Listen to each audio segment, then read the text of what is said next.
Bienvenue sur ce nouvel épisode des Unes et des Uns. Aujourd'hui, je suis avec Manon et on va parler corps, interdit, politique, libération, expression, créativité. Comment la sensualité, notre énergie vitale qui est contenue dans notre bassin, elle peut s'exprimer, elle peut révéler des choses aussi pour nous. Et comment est-ce qu'à travers les feuillages, le tantra, on peut aller développer, transmettre, créer avec beaucoup de générosité des choses qui nous ressemblent. Et on va aussi, Manon, elle a exploré ce rapport à la sororité et comment est-ce que même en tant qu'adulte, on peut se rééduquer à ce concept qui peut paraître magique, mais qui est parfois bien éloigné de nos réalités. Bienvenue Manon. Merci, bonjour. Bonjour à tout le monde. Donc hier, t'as fait un atelier? Oui, c'était trop bien.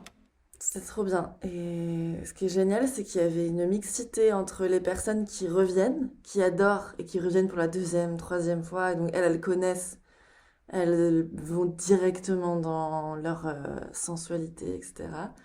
Et puis il y a les personnes qui sont toutes nouvelles. Et donc à chaque fois, je m'adapte aux personnes qui sont plutôt débutantes. Et celles qui reviennent, elles envoient l'énergie. Et ça fait un mix incroyable. Franchement, à chaque fois, je doute au début. Je me dis non, mais ça va pas marcher. Et puis à chaque fois, c'est une explosion, quoi. C'est un feu d'artifice. Un moment de sororité qui est fort.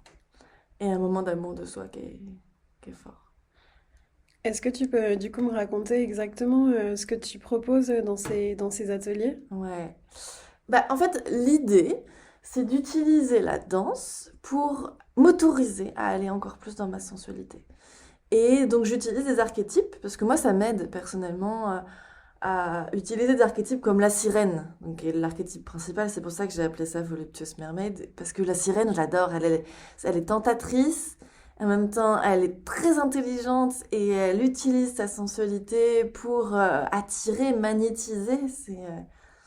J'adore cette tentation. Mais ça peut être aussi l'archétype de la lionne, la tigresse, la femme fatale, Lara Croft, la crâneuse, la stripteaseuse. Et donc en fait, on en a un peu toutes, chacune des archétypes qui nous conviennent un peu plus. Et l'idée, c'est au fur et à mesure de l'atelier d'aller... Au début, on commence juste avec soi, se reconnecter à soi, prendre un temps de musique douce, vraiment pour atterrir du métro jusqu'au corps, quoi. Et ensuite, au fur et à mesure, avec les musiques qui sont un petit peu plus, qui deviennent de plus en plus caliente, entre guillemets, je les accompagne pour aller rencontrer ces archétypes, à débloquer la gorge, les sons, les mouvements. Il n'y a pas besoin de technique, il n'y a vraiment pas besoin de savoir danser. J'apporte un tout petit peu de technique de mes anciennes années d'effeuillage, mais pour les cours débutants, presque pas en vrai. C'est déjà de libérer ce bassin, en fait, ce bassin, parce que toute l'énergie, elle est là, et elle est parfois bloquée, ou parfois beaucoup de jugement, et donc c'est libérer cette énergie-là. Le challenge, c'est dans ces espaces-là, d'utiliser mes sœurs pour m'inspirer, enfin mes sœurs, les personnes qui sont à l'atelier, pour m'inspirer, plutôt que pour me comparer. Et donc je le dis direct parce que c'est normal, moi ça m'arrive encore d'avoir une petite phrase tout d'un coup qui arrive de ah mais je me compare, je suis moins bien, ah mais elle fait mieux aussi que moi. C'est ok et donc c'est revenir à ok admiration quoi, vraiment ouvrir le cœur à cette générosité qu'elle m'apporte, qu'elle m'offre de ce corps et m'inspirer d'elle. Voilà, et donc je vais pas raconter toute la fin, mais la fin de l'atelier est vraiment en explosion où je viens montrer aux autres qui je suis à travers la danse. Et encore une fois, sans technique. Pourquoi c'est important pour toi, Manon, de proposer ces espaces-là en fait? Bah, c'est important pour moi, pour la petite fille et l'adolescente que j'étais, déjà, premièrement, parce que j'avais beaucoup de complexes. Mon père me répétait sans arrêt quand j'étais petite que j'étais belle, mais du coup, je me suis construite sur ça. Et Et donc, chaque truc qui pouvait me faire croire que j'étais pas belle, mais je me sentais transparente, inutile. Et j'ai découvert les feuillages grâce à mon ex de l'époque qui s'appelle Nova. Simon, j'ai beaucoup, beaucoup de gratitude pour lui. Et en fait, les feuillages, j'ai commencé, c'était très technique. Donc, il fallait apprendre à enlever des bas, enlever des gants, porter des talons aiguilles. Et il y a beaucoup de cours comme ça à Paris aussi qui sont vraiment géniaux. Et vous pouvez y aller si vous avez très envie de découvrir ça de manière plus professionnelle. Mais moi, ce que j'ai appris de ça, c'est que j'ai dit directement à la prof, ok, moi je veux faire de la scène parce que je sens que c'est à travers la scène que je vais me guérir. Et plus j'ai fait de la scène, plus je me suis rendu compte que le public, il en avait... Enfin, c'est ma perception, hein, mais rien à faire de ma technique. Par contre, ce qu'il adorait, c'était à quel point je kiffais être dans ma sensualité, dans ma féminité. Et, et donc, de plus en plus, j'ai fait des exercices, des performances qui étaient féministes, qui avaient un message derrière. Donc, ouais, pourquoi je fais ça? C'est pour que les corps féminins s'autorisent à être dans cette sensualité. Et la deuxième raison, c'est la sororité. Parce que, ado, j'étais beaucoup dans la rivalité. Vu que j'ai grandi avec ce truc de tu es belle, bah, je voulais plaire, mais du coup, toutes les filles qui plaisaient aussi, je les voyais comme des rivales. Et donc là, justement, c'est ok, vas-y, est-ce qu'on peut créer un espace où on est à fond, à fond, à fond dans la plus sexy qu'on puisse être, là tout de suite maintenant, et en même temps sentir le lien avec mes sœurs. Mais ça, c'est incroyable, ça me nourrit tellement parce que je croyais que c'était impossible à l'époque. Et en fait, si, c'est possible, c'est possible de voir une femme absolument incroyable danser et être en contemplation et se sentir en amour, en fait. Moi, j'ai envie de revenir, Manon, sur ce que tu as partagé sur ton papa, pas forcément sur l'histoire, mais plutôt sur le On m'a toujours dit que j'étais belle. Et sur finalement cette injonction, en fait, cette construction qu'on a toutes, tous, à être beau, à plaire, à être finalement réduit, restreint, notamment en tant que femme, à notre physique. Est-ce que du coup tu dirais que l'effeuillage, c'est une façon militante, engagée, d'aller à l'encontre aussi de ça pour accepter peut-être son corps et peut-être aller aussi au-delà des normes, des injonctions? Ouais, ouais. Une troisième raison pour laquelle je fais ça, c'est que c'est hyper politique pour moi. C'est de se rendre compte que la beauté, plus je fais ça, plus je me rends compte que la beauté, c'est en fait hyper subjectif. Que le mannequinat, les personnes qui sont modèles, etc., elles remplissent des critères. Mais en fait, donc peut-être qu'elles sont belles, effectivement, mais au fur et à mesure des ateliers d'effeuillage, je me rends compte que tout est subjectif, que moi, un corps va plus me toucher qu'un autre, et en fait, ça n'a rien à voir avec les critères, qu'une danse, qu'une expression dans son corps va plus me toucher qu'un autre, et puis pour quelqu'un d'autre, ça va être une autre personne, en fait, et en fait, on est tous parfaits là où on est, et c'est ça qui est incroyable. Et il y a des filles au début qui expliquent qu'elles ont des complexes et qu'elles ne se sentent pas bien dans leur corps, et après, quand elles dansent, mais on voit plus tout ça en fait. C'est comme si l'animal au-delà de l'être humain qui s'est sociabilisé avait envie de s'exprimer. Et une fois qu'il s'exprime avec la bonne musique, l'animal sort, la lionne, la sirène, voilà, tous les archétypes. Et là, mais il n'y a plus de code. Et c'est aussi politique parce que pour l'instant, je le fais en non-mixité, mais l'intention, c'est d'ouvrir un atelier, déjà pour commencer qui sera en mixité, pour laisser toutes les personnes qui le souhaitent vraiment être dans leur féminin et dans cette sensualité. Parce que ça n'appartient pas qu'à une catégorie. Ouais, le féminin, mais c'est tellement un lâcher-prise, un abandon incroyable à travers la danse, la fluidité, qui m'apprend beaucoup, que j'ai envie d'ouvrir ça aussi à des ateliers en mixité. Et en même temps, pour l'instant, pour toi, c'est important ces espaces de non-mixité choisis. Moi, j'ai la sensation maintenant que ça offre du coup une sécurité parce qu'il y a un vécu commun, où il n'y a pas forcément besoin d'expliquer quoi que ce soit. C'est un peu comme si là, c'était un cocon précieux que t'offres aussi. Ouais.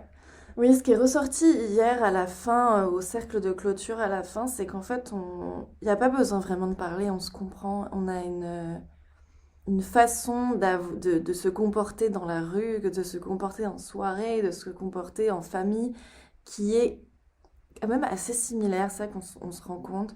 d'appartenir. Alors, si je généralise, mais moi, je me reconnais dans je vais pas trop prendre de place, ou alors je vais pas trop montrer que je shine, je brille, parce que j'ai pas envie de prendre la place de quelqu'un d'autre, ou de déranger, ou alors, comme je disais tout à l'heure, envie de plaire et à l'homme, ou à plaire à n'importe quel archétype. Et en fait, que ce genre d'espace où je suis dans ma puissance, alors que c'est juste pour moi, et je fais pas ça pour un public, pour séduire quelqu'un, pour attirer quelqu'un, je fais juste ça pour me séduire moi, et je me sens bien, bah du coup c'est libérateur, parce que enfin, moi j'avais jamais connu ça avant, je me montrais dans ma puissance pour les autres en fait, et pas pour moi. Et là c'est des espaces qui sont vraiment pour soi. C'est pour ça que je le fais, mais c'est pour moi aussi que je le fais. Peut-être aussi d'apprentissage et d'appréhension de son propre corps. Ouais. Parce que je sais pas pour toi Manon, mais moi ils ont été assez rares les espaces où le corps, dans toute sa dimension, était complètement accepté, même peut-être aussi dans une nudité partielle ou même habillé en fait, ou totale. Oui, donc pendant les ateliers, il n'y a aucune obligation de faire quoi que ce soit. Moi, ce que je propose, c'est ce qui marche pour moi. Mais vraiment, c'est libre à chaque personne d'aller aussi loin qu'elle a envie d'aller. Comme la nudité, elle est totalement autorisée, elle est même proposée pour aller se libérer davantage. Mais je peux aussi passer tout un atelier habillé et complètement libérer ma lionne. Enfin, il n'y a pas de... Je vivais vraiment en douceur, en fait. Je vivais vraiment de manière crescendo. Aujourd'hui, les ateliers que tu proposes à la version française, à l'école des sirènes voluptueuses, donc c'est des espaces d'exploration où tu vas proposer l'effeuillage comme médium, comme support, pour une expérience à la fois avec soi, avec le groupe, pour se rencontrer, se découvrir, Mm. et peut-être aussi pour aller remobiliser des parts de soi. En fait, cet atelier, il est né aussi d'une colère à l'intérieur de moi, d'une rage de mais c'est bon quoi, il est temps quoi, il est temps de se montrer, il est temps d'arrêter de se cacher, il est temps de d'assumer que je suis quelqu'un de ouf en fait. Et une grosse partie de l'atelier au début concerne la douceur que je peux apporter à mon corps, presque la guérison et le pardon, je dirais, d'honorer ce corps que j'ai parfois jugé, que j'ai parfois blâmé, pour ensuite libérer en fait cette rage à l'intérieur, ce cri de rage qui est là. Mais laissez-moi danser, quoi. Laissez-moi danser. Et ouais, c'est beau de voir que la timidité, la peur peut laisser la place à la rage, en fait, de, de se montrer. Et c'est tellement beau, moi je suis émue à chaque fois de voir le feu, quoi. Le feu. Tu parlais du bassin tout à l'heure et de laisser justement notre bassin s'exprimer parce que parfois il est verrouillé ou peut-être qu'il a été réprimé ou abîmé. Est-ce que tu peux en dire plus sur cette énergie dont tu parles contenue dans le bassin? En fait, l'énergie sexuelle et la sensualité, moi, dans l'atelier, je fais tout partir à partir du bassin, des hanches, du sexe et en particulier du périnée. C'est une zone que moi, dans le passé, j'ai utilisée principalement pour ma sexualité, en fait. Mais du coup, c'était pour les autres, c'était pas vraiment pour moi. Et en fait, c'est la réutiliser. Alors, ça veut pas dire qu'il faut arrêter la sexualité. Enfin, vraiment, j'encourage à l'utiliser aussi pour ça. Mais je sais aussi l'utiliser autrement, l'utiliser pour venir pour soi, en fait. Que toute l'énergie, et quand je dis le bassin, c'est aussi le coccyx, le sacrum, dans le bas du dos. En tantra, on dit que la kundalini est vraiment le serpent de la kundalini, de l'énergie sexuelle, et dans le bas du dos, au niveau du sacrum. Et c'est de venir réveiller ça. Et quand je dis énergie sexuelle, c'est pas forcément libido, sexualité, c'est aussi création, énergie de vie, création de projets professionnels, d'envie, en fait, le désir de la vie, de naître, de créer, il est là. Et quand d'ailleurs j'ai mal au dos, bas du dos, je sais qu'il faut que j'aille danser parce qu'il y a quelque chose qui est bloqué. Euh, voilà, donc c'est se réapproprier, mon sexe, mon bassin. C'est une thématique qui me parle beaucoup, cette notion de sexualité. cette notion d'énergie en fait sexuelle qui n'est pas la sexualité dans l'acte sexuel en fait, mais qui est vraiment à l'origine de, pour moi, tout comme tu dis, la créativité, la création. Et ben, tu parlais du tantra, j'ai aussi envie de parler peut-être du yoga, en tout cas de la façon dont moi je le vis, de comment est-ce que une fois que notre colonne vertébrale est vraiment dans sa mobilité, dans sa vitalité, comment est-ce que notre vie, elle peut avoir une expression qui est libre, spontanée et qui est vraiment reliée aussi avec le cœur. Et tu vois, donc là, tu parles de la danse. J'aimerais bien aussi qu'on revienne là-dessus sur qu'est-ce que ça t'apporte, la danse, en fait, qu'est-ce que tu retrouves aussi dans ce mouvement. Et moi, peut-être une de mes missions, j'aime pas trop le terme de mission de vie ou cheval de bataille, mais je sais pas comment dire ça, c'est comment on peut reconnecter à la fois le cœur et le sexe. Tu vois, par exemple, dans son business, dans sa vie perso.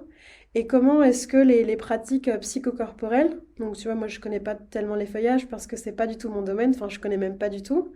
Moi je l'explore à travers d'autres espaces, mais tu vois, toujours on revient à la même chose. Cette mobilité dans le bassin et cette libération finalement de cet espace, de notre ancrage en fait.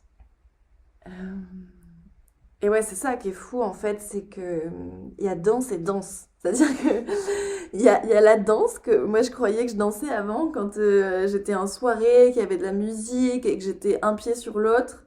Je bouge à peine les bras, mais je suis vraiment dans une danse presque statique, en tout cas qui est très conventionnelle, qui marche en boîte de nuit ou dans les teufs. Mais en fait, mon bassin il est bloqué, quoi. Je piétine juste d'un pied à l'autre. Et puis il y a la danse que là qui libère tout en fait je le fais je les amène au fur et à mesure à bouger tout le corps, c'est-à-dire qu'on commence par le bassin et puis ensuite le bassin bah, il embarque tout et puis la musique aussi aide si la musique m'emporte. Le bassin il embarque le ventre, il embarque le torse, les épaules et puis les bras ils peuvent aussi m'aider à toucher ce corps, c'est-à-dire que pendant ma danse moi j'adore caresser, effleurer mon corps.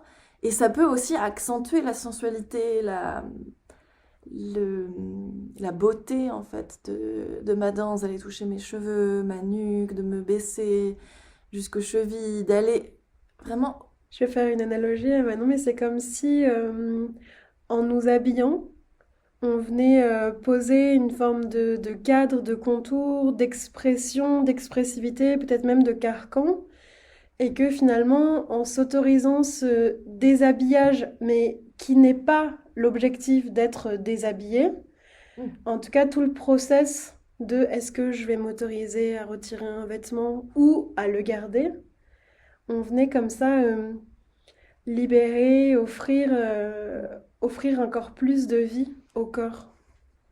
Je le vois vraiment comme un espace de transformation. Alors, je l'ai encore jamais vécu et je me le souhaite de pouvoir le vivre, en tout cas dans ce que tu proposes. Mais vraiment, ouais, comme un espace de... je vais détricoter et je vais même accompagner la libération à travers le mouvement, en fait, qui, pour moi, dans la façon dont exprime la danse, pas la danse chorégraphiée, conventionnelle, mais qui est un espace où je peux tout dire sans rien dire, où je peux ressentir, où je peux même accompagner en fait la libération de tensions ou de mots. C'était marrant d'ailleurs quand tu as dit souvent quand j'ai mal au bas du dos, je sais d'ailleurs qu'il faut que je danse parce qu'il y a quelque chose qui est coincé. Et ouais, c'est pour ça que j'incite pas à ce qu'elle se déshabille. J'utilise le mot effeuillage, mais parce que j'adore ce mot, mais en vrai, il s'agit pas dans mon atelier de venir se déshabiller. C'est juste qu'il s'agit d'aller rencontrer son animal intérieur, et qu'une envie c'est de bouger et d'exprimer son énergie sexuelle et son énergie de vie. Et au fur et à mesure, en fait, on se rend compte que l'animal, il en a marre des vêtements. Il en a marre des vêtements, il n'y a qu'une envie, c'est de les enlever et d'exprimer encore plus. Et là, mais moi, je vois que des serpents, tu sais, qui ondulent partout. Oh. Et si on revient aussi sur cette notion de c'est politique, Mm. c'est ça me donne l'impression que tu vois le corps, tout comme notre façon de vivre, alors là je m'autorise, tu vois, cette généralisation, mais on est un peu contenu. Et il faut pas faire trop de bruit, il faut un peu rester dans le rang, il faut pas trop poser de questions. Mm.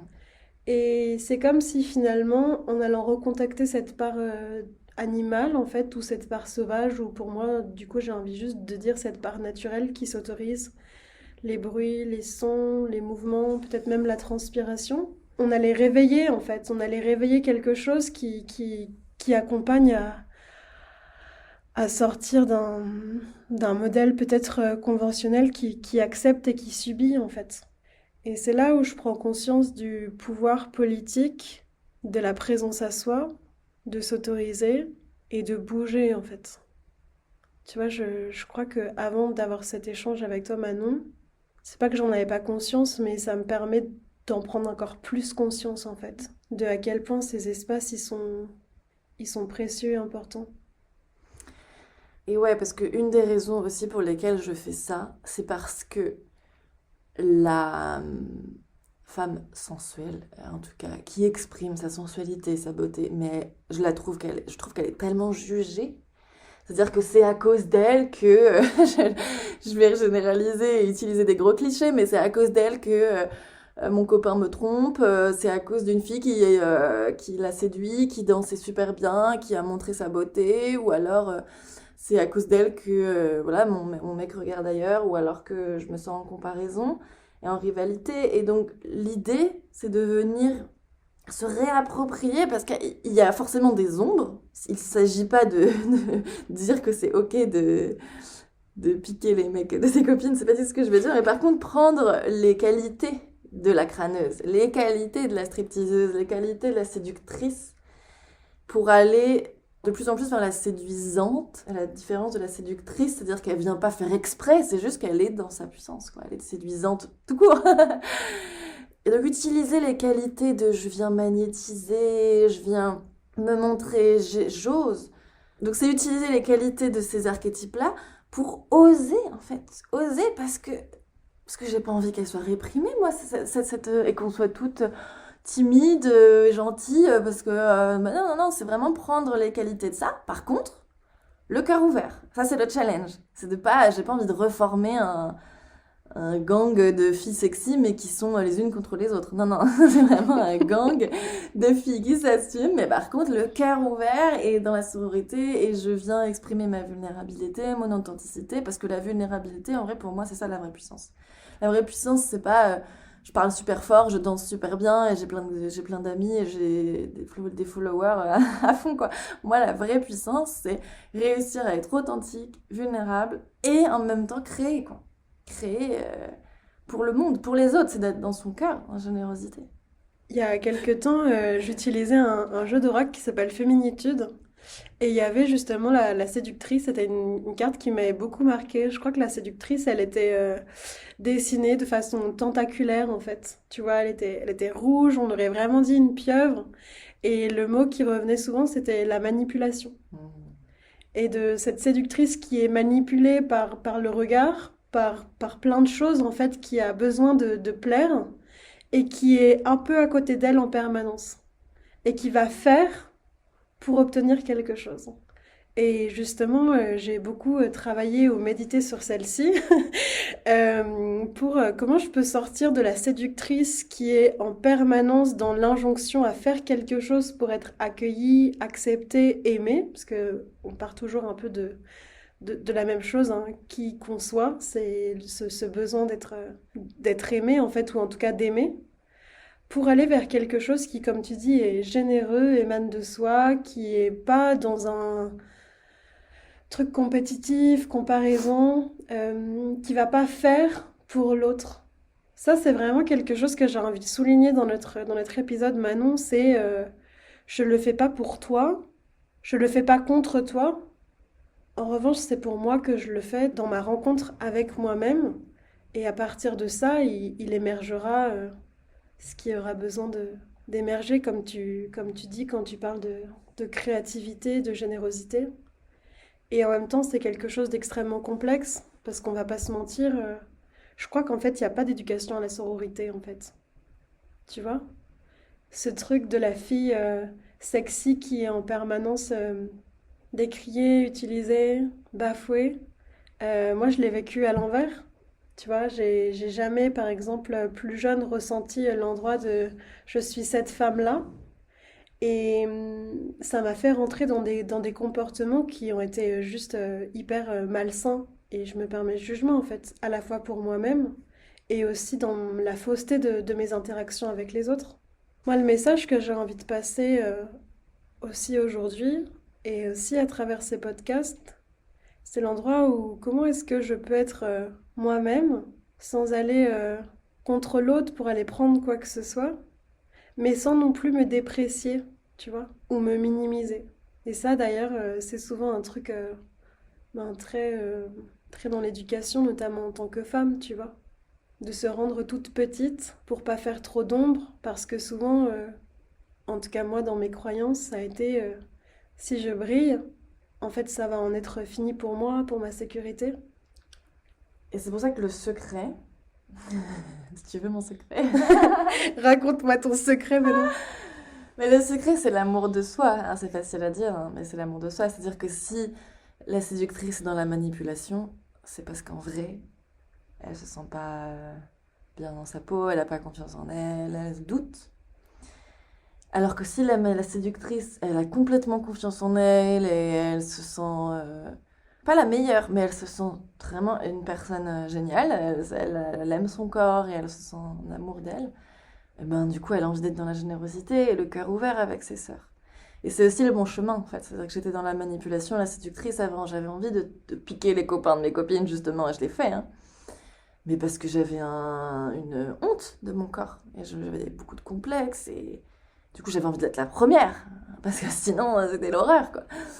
Et aujourd'hui, bon c'est un chemin qui finit jamais, hein, mais aujourd'hui, grâce au tantra et à l'effeuillage, je m'aime tellement plus que du coup j'ai le cœur ouvert, je suis là mais venez, venez, on crée des choses ensemble, on est dans la sororité.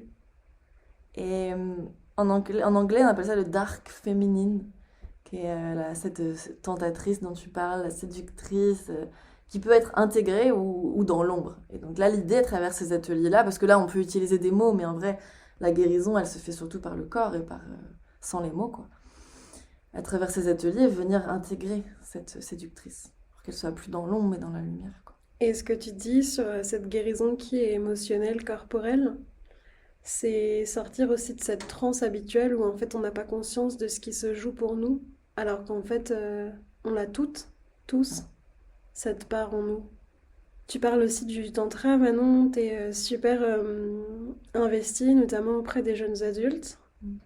Est-ce que, est-ce que tu serais d'accord de me raconter, de me partager ce que c'est pour toi, peut-être ce que t'as apporté et pourquoi c'est aussi important, en tout cas dans ce que j'ai l'impression de ressentir de toi, cet engagement auprès des jeunes adultes? Ouais, bah, les deux sont liés, hein, parce que donc, le tantra entre jeunes, donc 18-35 ans, même si la moyenne d'âge est plutôt 30 ans en vrai, hein, est en mixité. Et donc ça change quelque chose parce que, mais en vrai, le thème c'est le même, quoi. C'est comment davantage m'aimer, comment davantage être fière de qui je suis, comment davantage savoir qui je suis, quelle est ma mission, pourquoi je suis là, pourquoi mon âme elle m'a amené là. Et ensuite, bah, c'est beaucoup plus facile la relation à l'autre en fait. À partir de ce moment-là, je suis plus dans ma vulnérabilité, mes émotions, je vais les accueillir, je me juge moins. Et donc, c'est les stages de tantra, ouais, c'est quelque chose qui me tient particulièrement à cœur. Ça fait 2 ans, un peu plus de 2 ans maintenant qu'on fait ça avec mon partenaire Thibaut. Et c'est 4 jours pour plonger avec moi, pour encore plus rencontrer l'autre ensuite. Est-ce que le tantra, il est arrivé pour toi avant, après la danse, les feuillages? Comment ça s'est passé un peu dans ton parcours, Manon, avant de proposer aussi ces espaces aux autres? Parce que je sais pas si ça t'arrive, peut-être, et sans doute que si, mais il y a d'abord le moment où on explore et puis le moment où on se dit j'aimerais vraiment beaucoup partager ça aux autres parce que ça a été vraiment puissant pour moi. Alors moi, ma manière de fonctionner, mais c'est vraiment pas le cas pour tout le monde, mais ma manière de fonctionner, c'est que j'enseigne pendant que j'apprends. C'est pour ça que je suis jeune aussi, je pense. C'est que j'ai la chance aujourd'hui que ce soit mon job principal, mais par contre, en vrai, j'ai l'impression de travailler tous les jours parce que chaque émotion, chaque challenge, chaque moment où dans ma vie ça coince un peu, c'est inconfortable, je l'utilise ensuite pour l'amener dans les stages. Donc en fait, les deux sont arrivés en même temps dans ma vie, que ce soit les feuillages et le tantra. Au début, j'étais participante et en fait, au fur et à mesure, mais c'est venu comme une évidence. C'est comme si mon corps venait aspirer toutes les notions, toutes les données pour ensuite les transmettre. Donc j'ai pas une connaissance philosophique et historique du tantra qui est très développée, mais à la différence de mon partenaire. Mais par contre, mon corps, il a tout compris, j'ai l'impression, quoi. Et du coup, c'est mon corps qui leur parle et c'est comme les feuillages. Enfin, en vrai, je suis pas du tout comme les danseuses des feuillages professionnels qui se représentent tous les soirs dans les théâtres parisiens. Moi, c'est pas ça qui m'intéresse, en fait. C'est, c'est l'authenticité. C'est l'authenticité. Et je ressens quelque chose de super horizontal en fait. Bah oui, c'est vrai, parce qu'en plus, l'intention pour le futur avec Voluptuous Mermaid, c'est de faire une communauté. C'est pas juste faire un atelier par-ci par-là et puis chacun rentre chez soi. C'est vraiment. On a un groupe privé où il y a les filles qui ont déjà participé aux ateliers et qui se rejoignent sur ce groupe privé. L'idée, c'est de faire des soirées, mais pas du tout payantes, pas du tout verticales. Enfin, je veux dire, où il y a une hiérarchie, quoi, vraiment, où moi je suis avec elle et là, je suis pas dans ma posture de facilitatrice, ou pour se retrouver, pour discuter, parce que en vrai, il y a besoin de ces espaces-là aussi, hors atelier. Et puis, l'intention aussi, c'est de créer des formats plus longs, où là, on peut aller encore plus dans une dimension thérapeutique d'amour de soi, et encore plus dans une dimension professionnelle, d'aller vraiment créer son propre show, son propre professionnalisme à soi. Donc voilà, donc l'idée c'est de créer des formats plus longs pour 2023, et puis aussi de créer, pourquoi pas, des performances, parce que moi j'ai pas envie que ce soit que nous qui vous voyons. Enfin, en fait, moi je suis spectatrice d'un show incroyable à chaque atelier, et j'ai envie que le monde le voit. Mais voilà, ça demande de la préparation parce que c'est délicat comme sujet en fait, d'aborder la nudité, la sensualité. Enfin, comme je le disais, c'est des thèmes qui sont hyper jugés. Et donc ça demande de préparer ces performances politiques-là. Qu'est-ce que tu pourrais dire à une personne qui aurait peut-être la curiosité de participer, mais qui oserait pas vraiment?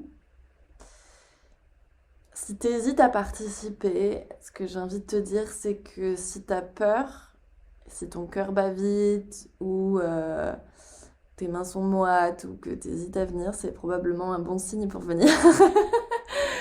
Qu'en fait, la peur, en tout cas moi j'utilise beaucoup la peur dans ma vie pour créer. La peur, ça veut dire que c'est par là qu'il faut y aller, quoi, à mon S'il avis. y a de la peur, il y a du désir en S'il y a la fait. peur, il y a du désir, exactement. Et puis, que j'y vais en douceur. Que la majorité des filles qui sont là aux ateliers, elles sont débutantes. C'est pour ça que je vais créer d'autres ateliers avancés, où là, il y aura que des filles qui sont déjà venues pour aller encore plus loin. Mais les ateliers qui sont pas avancés, vraiment, c'est débutant. Pas d'obligation de se déshabiller. Tu peux rester habillée toute la soirée. Et j'y vais en douceur. Et puis, on peut s'appeler. On peut s'appeler. Pour discuter. Ouais, pour discuter, ouais. Même pour les stages de tantra aussi, s'il y a il y a pas, c'est pareil en fait. Il y a vraiment d'obligation nulle part, on y va en douceur. Et là, pour le coup, c'est vrai encore plus. Tous les gens, la majorité, n'ont jamais ou peu fait de tantra. Et le tantra que vous proposez avec Thibaut, c'est des espaces qui ramènent au corps, c'est des espaces où on explore ses sens. Tu as parlé de la relation, l'interaction. Est-ce que tu peux en dire un peu plus, peut-être aussi sur le cadre Oui, donc dans les stages de tantra, l'intention c'est d'abord de se connecter à soi, comme je disais, et ensuite au fur et à mesure, plus je suis connectée à moi, je vais pouvoir connecter à l'autre. Et donc d'abord avec le regard, et puis ensuite petit à petit avec le toucher. Donc là, on vient aborder le toucher subtil, conscient, en présence du tantra. Dans ces espaces-là, la sexualité, au sens, nous on la définit par stimulation génitale, est interdite. Donc l'idée, c'est pas que ce soit mal, c'est pas vraiment quelque chose de mal, C'est mais juste que c'est pas dans votre cadre en fait. c'est pas dans notre cadre, et puis c'est d'aller explorer autre chose. Il y a vraiment plein de choses hyper sensuelles et hyper, qui amènent beaucoup d'énergie qui sont pas du tout en lien avec notre sexe, quoi, proprement parlé. Et donc, c'est d'aller toucher l'autre. Donc, il y a une structure, un exercice qui est sur du massage, mais c'est le plus impliquant, je dirais, de tout le stage. Mais sinon, on va beaucoup explorer la danse, beaucoup explorer le yin et le yang, donc l'énergie féminine, masculine, On a tous en soi. qu'on a tous en soi. Et d'ailleurs, j'accentue sur le fait que c'est pas du tout genré. C'est-à-dire qu'on va jamais parler d'hommes et de femmes. On fait aucun exercice entre hommes et femmes. On vient jamais dire ces mots-là. On vient beaucoup plus parler d'énergie yin et yang. Et je viens explorer mon féminin, mon masculin, mais qu'on a tous et toutes en soi. Il s'agit pas de... D'ailleurs, je peux avoir... il y a des expériences incroyables, même si je suis pas du tout attirée par la personne. En fait, il s'agit pas d'attirance, c'est ça qui est incroyable aussi. C'est important ça que tu le dises parce que du coup moi aussi le tantra fait partie de ma vie depuis un petit bout de temps maintenant, j'ai 27 ans et je me suis souvent rendu compte que c'était tout comme la peur qui peut être un moteur fort dans ma vie ou dans les désirs qui se cachent derrière ma peur, ben là où il y a un rejet, dans ces espaces de tantra que je sais être cadrés, sécurisés, où je sais qu'il n'y a pas de passage à l'acte, que ce soit dans la violence, dans la sexualité, où je sais que c'est aussi accompagné par une personne qui facilite, ben c'est là où il y a des transformations très fortes pour moi. Parce que justement, ce que je dirais aussi, et on revient sur le corps politique, le corps qui par exemple n'est pas beau au sens des critères ou quelque chose qui pourrait ne pas m'attirer, ou au contraire que je pourrais rejeter ouais, un truc pas très beau pour moi, mais pas au sens de la beauté physique. Ben c'est là où il y a justement des expériences de transformation qui sont très fortes parce que c'est aussi une voie où en tout cas moi personnellement j'apprends tout le temps à aller au-delà de mes illusions, au-delà de mes acquis ou de mes jugements, qui passent souvent d'ailleurs par mes sens. Tu vois, parce qu'on est un peu binaire dans notre façon de voir le monde souvent. Ça c'est beau, ça c'est pas beau, ça c'est bien, ça c'est pas bien. Et le tantra, j'ai la sensation que c'est une invitation à aller au-delà de tout ça pour se connecter à quelque chose qui est plus vrai au sens de qui fait ouais, du sens pour soi en fait. Ouais, ce que tu dis, ça me donne envie de dire à la personne qui écoute ce podcast, c'est est-ce que t'as envie, quoi? Est-ce que t'as envie d'aller encore mieux, d'être encore plus dans ton corps, d'être encore mieux dans tes relations avec les autres? Est-ce qu'il y a une espèce de rage en toi et de colère? Et s'il y a de la tristesse, mais va à fond dedans, parce que je suis sûre que derrière la tristesse, je suis bien placée pour le dire, il y a vachement de colère et de puissance et de j'en ai marre en fait, de j'en ai marre. Et il s'agit pas de tout plaquer maintenant, non, non, mais par contre petit à petit d'aller amener dans sa vie cette richesse.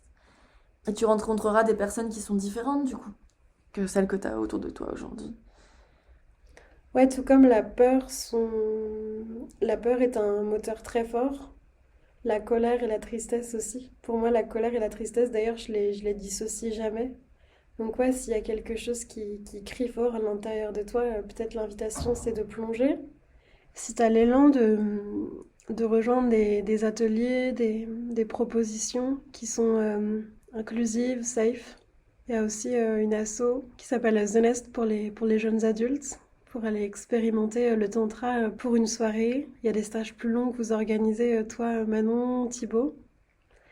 Il y a ces ateliers aussi de Voluptuous Mermaid School qui va prendre de l'ampleur du coup pour cette année. Il y a toute une communauté bienveillante, j'ai envie de dire, authentique, vulnérable, de jeunes adultes comme toi, même si tu le sais pas encore.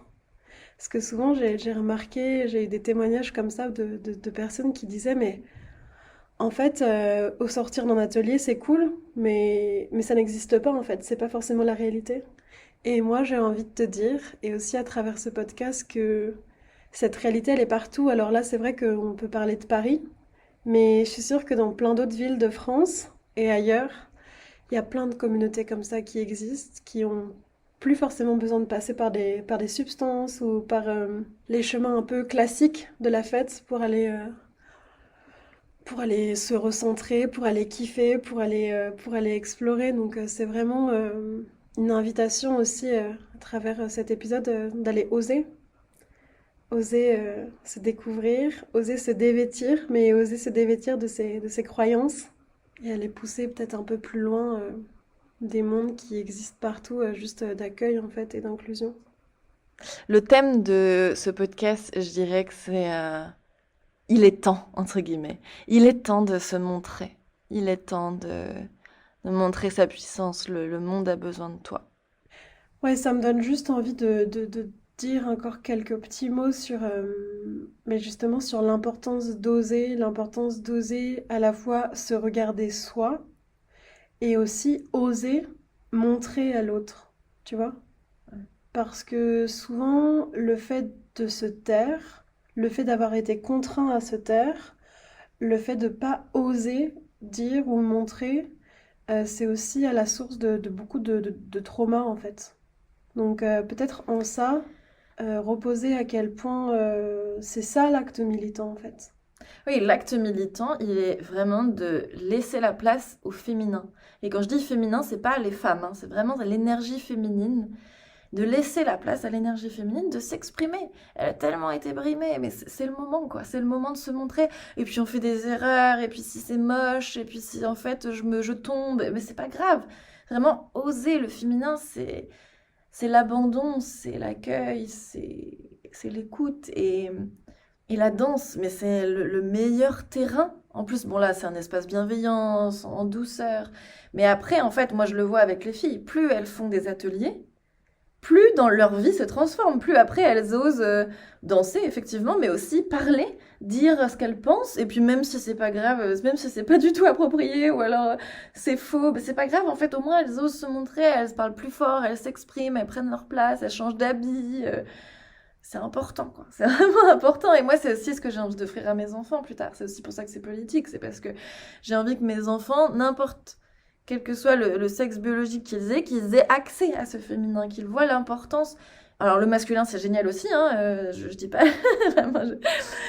L'énergie masculine on en a besoin, mais l'énergie féminine on en a besoin aussi.